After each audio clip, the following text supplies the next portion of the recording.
A Nightmare on Elm Street 3. That's right, we're talking Dream Warriors today. The one that asked, what if Freddy Krueger infiltrated the lab in Hawkins?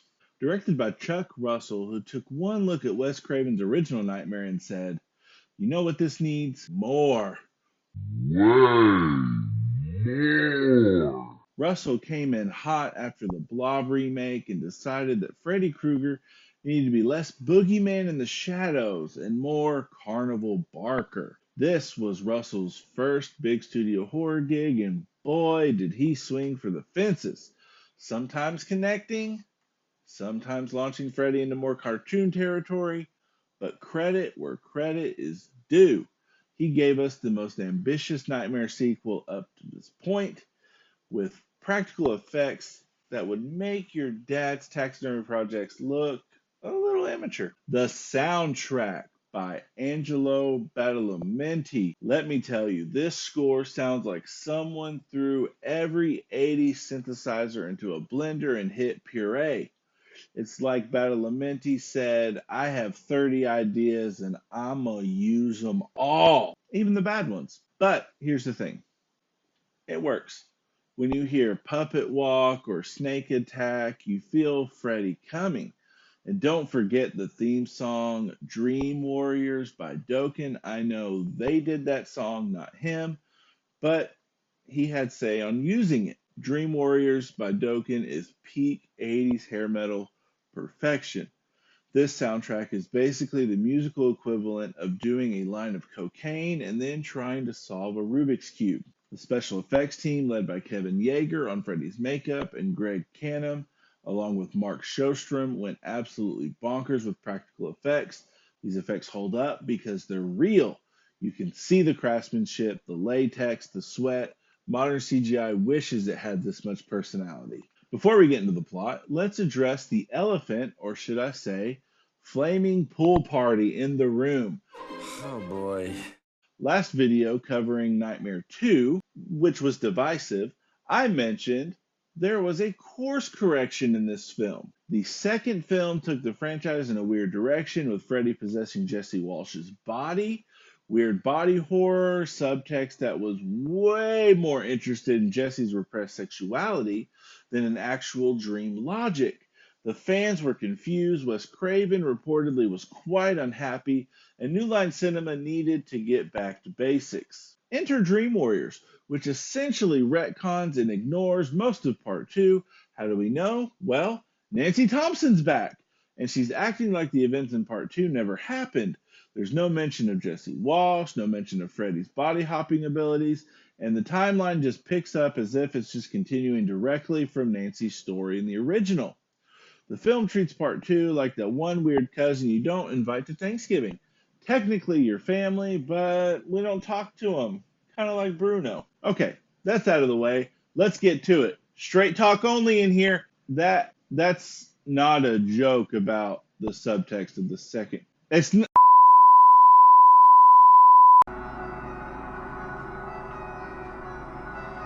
The film opens with Kristen Parker, played by Patricia Arquette in her film debut, a teenager with a very specific talent, building models of 1428 Elm Street while listening to Into the Fire by Dokken.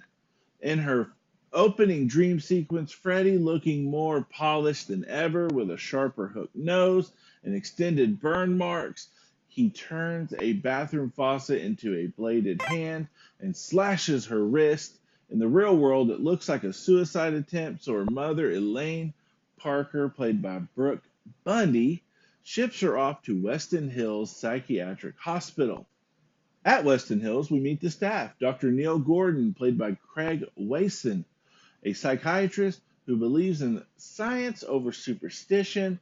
Dr. Sims, played by Priscilla Pointer, the skeptical administrator who thinks these kids are just suicidal and sexually repressed. And then Max, played by Lawrence Fishburne. Yes, that Lawrence Fishburne. Morpheus himself, working as an orderly way before he started guiding Neo. Kristen freaks out during intake, grabbing a scalpel and starts singing the Freddy jump rope rhyme. Enter Nancy Thompson. now 23 years old and working as a grad student therapist who finishes the rhyme. Nancy and Kristen immediately bond because nothing says therapeutic relationship like childhood trauma. Nancy is introduced to the rest of the kiddos her and Kristen will be teaming up with later. We have Kincaid, played by Ken Sagos, who has some anger issues. Joey, played by Rodney Eastman, who is mute. Will, played by Ira Heeden, paralyzed from the waist down from a failed attempt to take his self out of the game. Taryn, played by Jennifer Rubin, who is a recovering addict. Philip, played by Bradley Gregg, who is a talented marionette artist with a sleepwalking problem. More on that later. And finally, we have Jennifer Caulfield, played by Penelope Sudrow, who is an aspiring actress. We also see an interaction at a certain point where Taryn gets propositioned by the worst type of person in any situation, someone who preys on those who are weaker, like these poor kids who have different issues. Taryn, for instance, being a recovering addict, is preyed on for sexual favors and by offering dope and cigarettes to her. Of all the deaths, Freddy doesn't kill him. It is unfortunate. But I'll have to just settle for giving the movie this for that. I would give it more yikes, but sadly, this movie isn't wrong. These people not only exist, they work in places like this. Now let's talk about the Nightmare on Elm Street Avengers, shall we? It turns out Kristen has a secret ability. She can pull people into her dreams. We find out her ability to do this by having a fun nightmare sequence where Kristen is having her first nightmare at Weston Hills, where she's going through the house and Freddy pops up and becomes this large snake slug thing. Looks a bit like something else. I'm going to give it a yak for looking like that. But the fact is, this is an animatronic, so it also gets a yes sir. Anyways, he begins eating Kristen because, well, sure. But she yells for Nancy, and Nancy falls into her dream, and they see each other. Freddy goes, "You," and Nancy's all like, "Oh my God." This is huge. Franchise killer reunited with the final girl who beat him years ago, but also the dream power is huge as well because it turns out they all can do this. Well, they all have their own power. They don't all do what Kristen can do. That's in the next movie. But speaking of how they all have powers, not Nancy. For some reason, I don't know.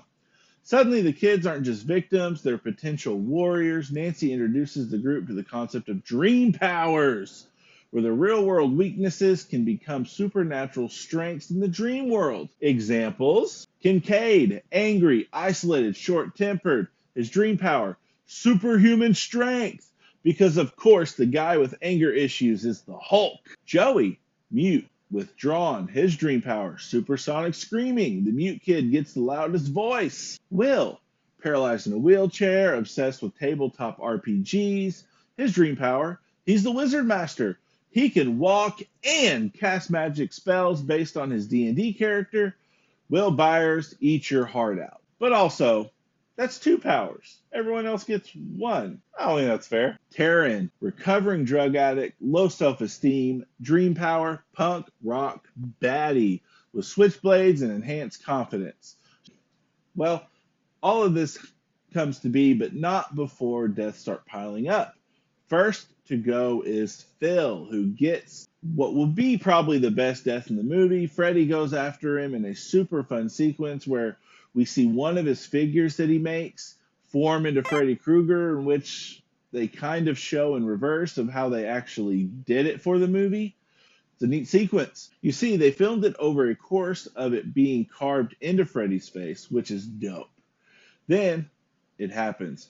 Freddy slices Phil's arms and legs and rips his tendons out and uses them as marionette strings, walking him to a section of the hospital he couldn't possibly get into. But also, I'm going to give us some points for the sequence as a whole because it is great despite that one little hang-up. Freddy gets him to a ledge, cuts the strings, and it just looks like Phil jumps to his death. Jennifer later, who, if you remember, is an aspiring actress. She gets pulled into a TV by Freddy after he delivers the prime time zinger. I'm not going to say it because I try not to cuss on this channel. But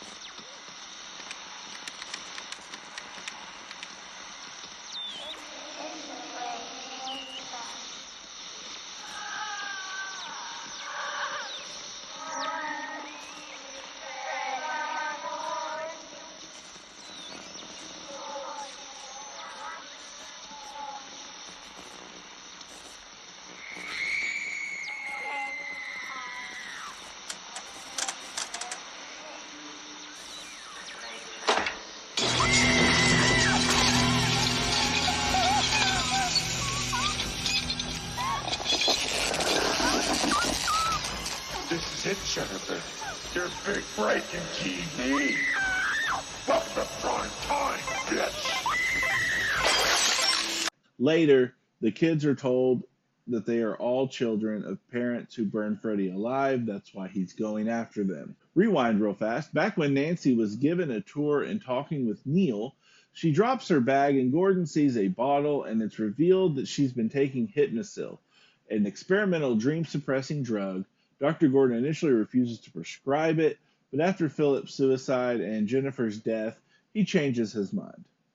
Oh, and there's two weird subplots in this film. One where Neil keeps seeing a ghost nun named Sister Mary Helena, played by Nan Martin, who tells him Freddy must be laid to rest on holy ground.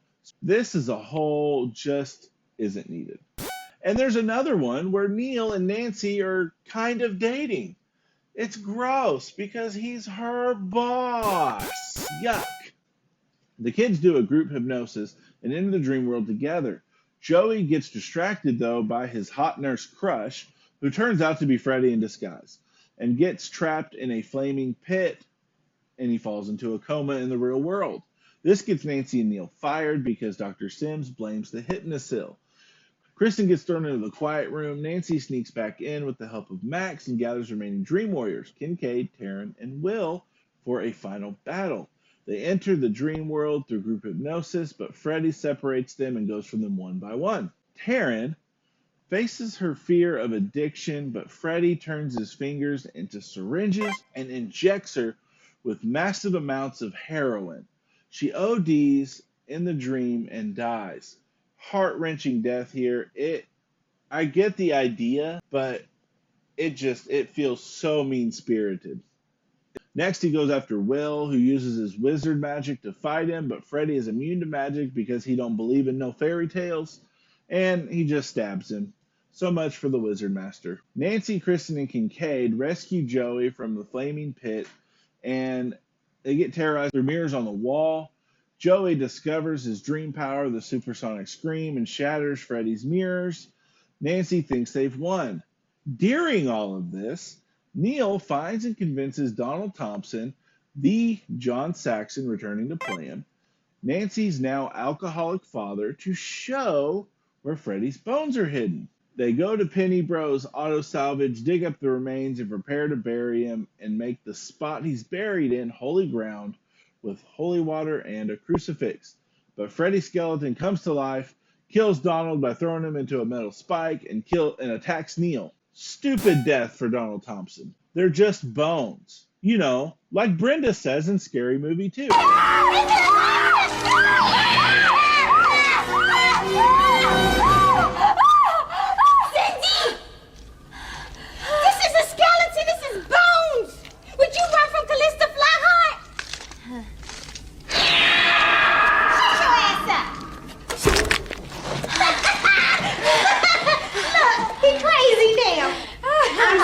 Back in the dream world, Freddy disguises himself as Donald, apologizes to Nancy, and then he guts her when she hugs him.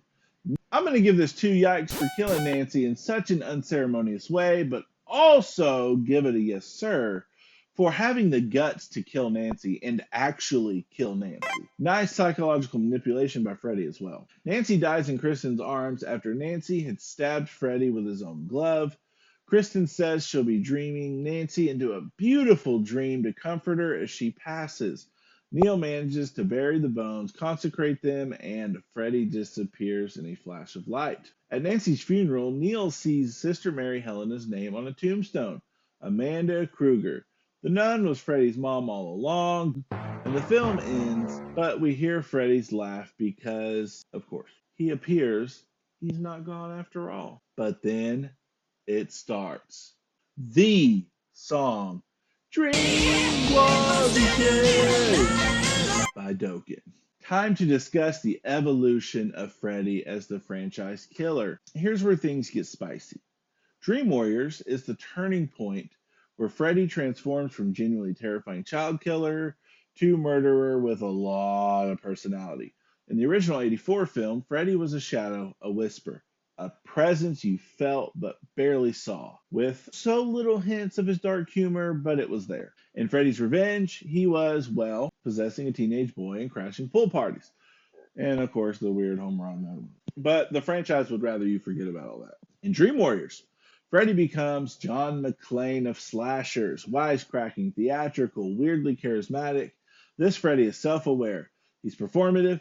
He's laying the groundwork for the pop culture icon that eventually would sell dolls to children, which, by the way, religious groups, of course, protested as the product of a sick mind. I mean, no kidding. But money, money, money, money. The film also gives his first of many major backstory additions. His mother, Amanda Kruger, played by Nan Martin, was a nun accidentally locked in with mental patients and assaulted and became the bastard son of 100 maniacs. Woo. Let's jump into additional positive negatives, starting with the positives. Nancy Thompson's return. Heather Langenkamp brings emotional weight and continuity that Part 2 lacked.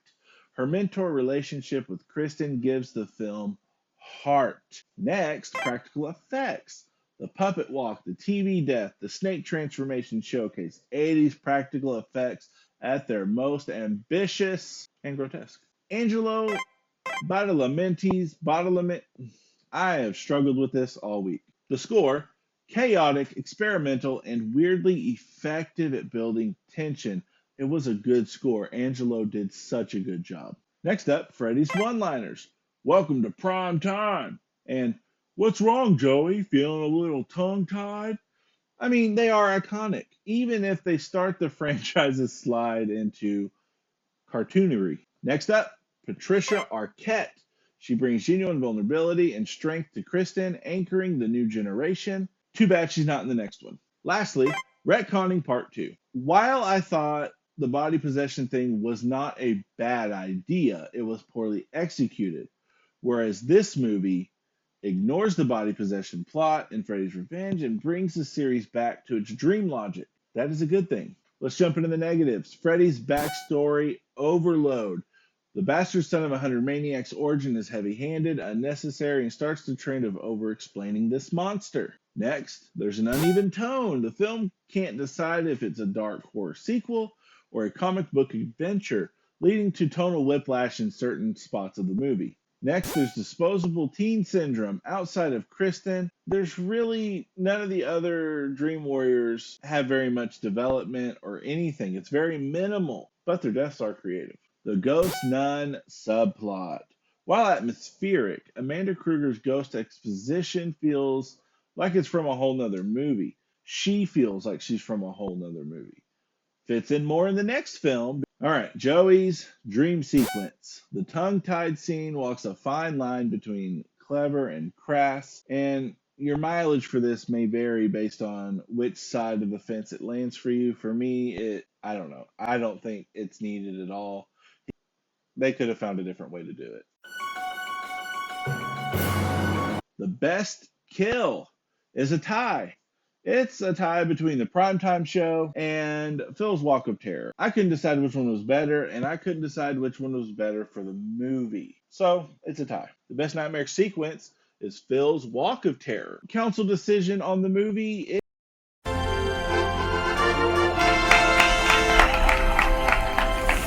I think that was quite obvious. And now also a quick update to Freddy vs. Jason tally. Freddy wins round 3. So there you have it.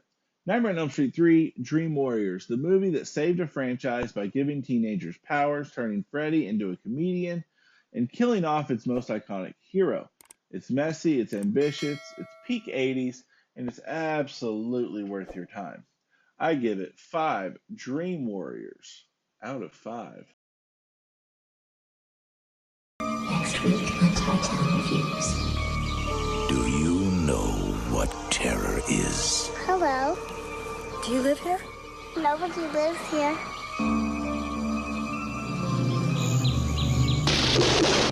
Real terror.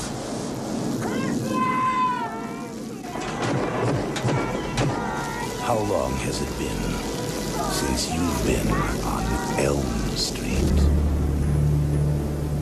Welcome to a brand new nightmare. The first in fear. Will you help me?